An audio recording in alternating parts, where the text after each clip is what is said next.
Welcome to Disney Journey. I'm retired Imagineer Jim Shull. If this is the first time you viewed my channel, well, welcome. But if you're a longtime viewer, subscriber, someone who shares, likes, comments, or especially those of you who are Disney Channel members, well, you get an extra special welcome. With the welcomes out of the way, let's focus on the reason for this episode. And it's driven by the calendar. Because as I'm recording this, the Muppets in Florida, Disney Studios, the Disney MGM Studios, are about to close forever. Now, they weren't part of the studio when it opened. Wasn't part of the plan. But it did become part of the park very soon after opening. Just as soon as I completed my first job as an Imagineer, working on Wonders of Life, I was relocated over to the studio tour trailer. This was a trailer, a real one. It was not glamorous because all the glamour was rightfully going over to the park. The Disney MGM studio team was located there in Glendale, but we were building in Orlando. And when the park opened, it was successful. The parking lot would open and 30 minutes later close because it was, well, full. And a full park means there's got to be something for people to do. So while the Muppets were not part of the opening day program, but they did become part of the park soon after. Once the deal was signed, Here Comes the Muppets, which was a stage show that went into the preview theater, which was the last part of the studio tour as it was originally conceived.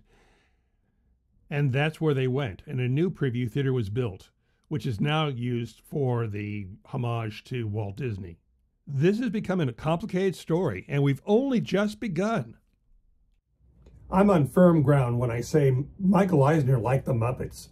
He liked them a lot. He was a champion. When I was in meetings with him for whatever reason, he would tell the entire team how great the Muppets were. The Creature Shop, Jim Henson, his team, the puppeteers. And so it was not a surprise when the Walt Disney Company announced the deal to buy the Henson Company. And that would bring the Muppets into the Disney parks. But their first stop was there at the Disney MGM Studios. So the Frog Prince went into the concrete, although, they didn't always get the respect they deserve. The growth at the Disney MGM Studios was just a sign that the Disney decade had arrived. I remember going to my mailbox back in the day when, before email, before computers, you'd get physical paper. Real paper would come to my inbox. And it would always, once a week, have a piece of paper in it that would talk about all the new Imagineers who had been hired.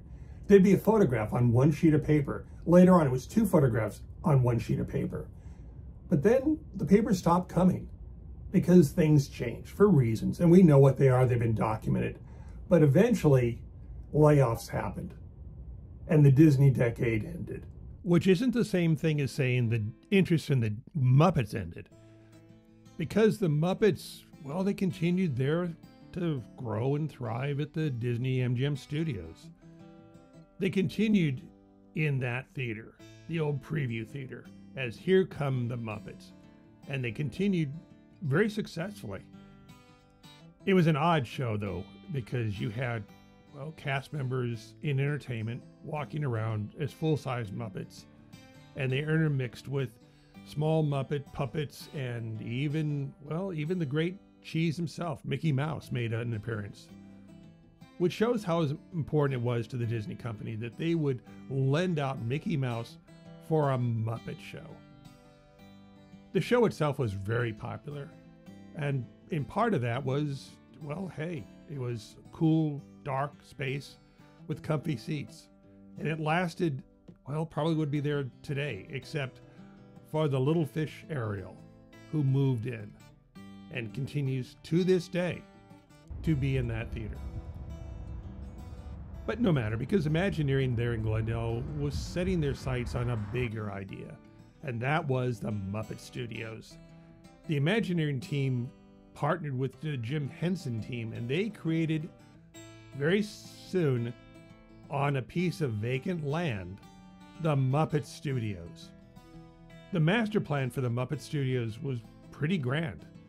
There was going to be, the Muppet 3D, the Muppet Movie Ride, restaurants, retail, potties, gotta have potties. And they were going to create this anchor for that side of the park that was very unlike anything that was over in the Magic Kingdom. This was going to be more edgy, more, I don't know, Muppety. And soon construction began, and it was announced to open in 1991. Now remember, the studio opened in 1989, so this was a fast-tracked project. The Muppet 3D Vision movie theater thing opened first, along with the restaurants. But it wasn't exactly the idea as it was originally conceived. The Imagineers who worked in the prop team for Muppet Studios had a blast because they had to buy props, modify props, make props, and then finally locate the props. Because the idea behind the props were Muppet Studios was a going concern. Many, many movies had been made here. And so those props were left over. And as you walk through and spend a couple hours reading the plaques, reading the graphics, you'd realize exactly the life and times of that studio. But we never got the entire studio because we never got the Muppet Movie Ride. This was going to be a ride-through attraction with the Muppets, showing us how to make movies. And of course, being the Muppets, their ideas were all wrong. They got everything wrong. But they were funny, and they were sardonic, and they were edgy, and they were everything you wouldn't find anywhere else. And they were perfect for the MGM Studio Park. We will never know what Henson would have done further in Florida, or for that matter, in any of the Disney parks, because fate intervened and we lost Jim Henson. I remember being at WDI and hearing the news, and I drew this. I drew my feelings. Jim Henson's passing left a void, but it also left a legacy, because Muppet Vision 3D became part of the opening day attraction list there at Disney's California Adventure. I've made the case that if Disney's California Adventure had opened anywhere else other than across from the original classic Disneyland, the park might have had a chance, at least in its original form. But it didn't. It opened right across the Esplanade. You could stand in California Adventure, look out through the monorail tracks at the train station of Anaheim's original Disneyland. And you had to think to yourself, oh, I'd have a better time if I was over there instead of over here. Also, the problem is that DCA, well, kind of suffered because its attraction list was thin. It did have a lot of films. I mean, you could go there and find films about bugs and bread making and, the history of California and, well, Muppets. And as good as those films were, after a while, you start to feel like you checked into the Cineplex, not a theme park. And as a result, Disney's California Adventure suffered, pulling Muppet Vision along with it. I'll pause here to underscore that I don't think copying movies or moving them park to park is always a bad thing. Sometimes the presentation in another park is actually better or superior to the first one. Personally, I much prefer Tough to Be a Bug at DCA than the version that was presented at the Tree of Life in Florida's Animal Kingdom. Now, look, I'll get comments, but I'll stand by my views. But sometimes the original version was the better.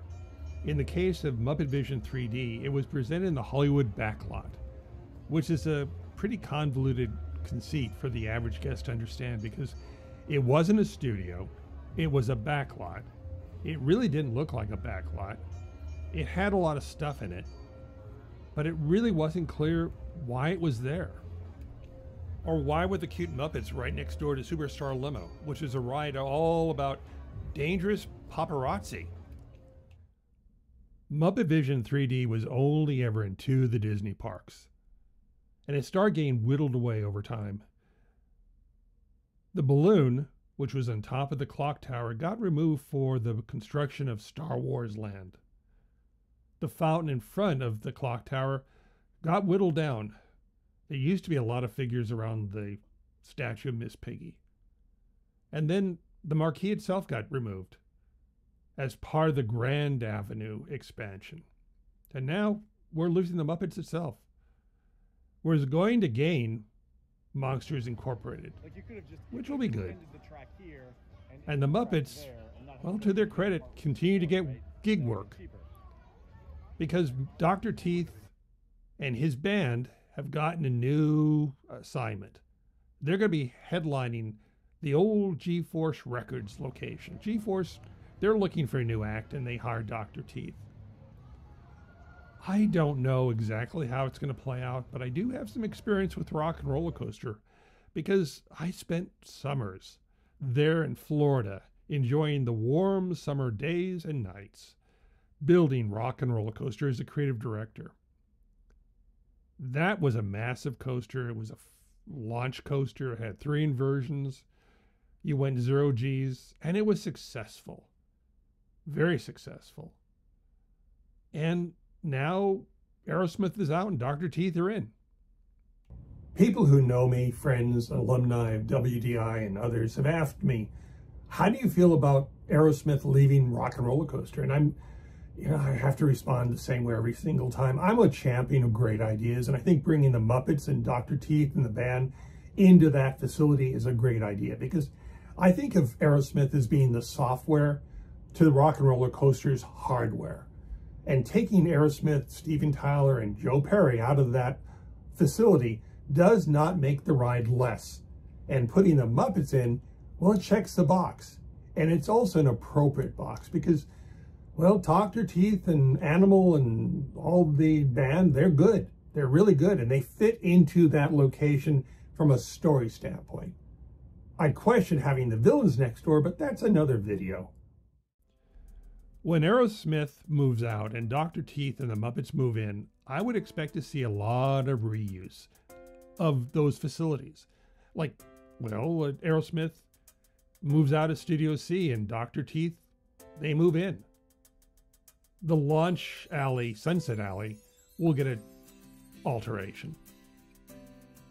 And the good news is that Jim Henson continues to live on.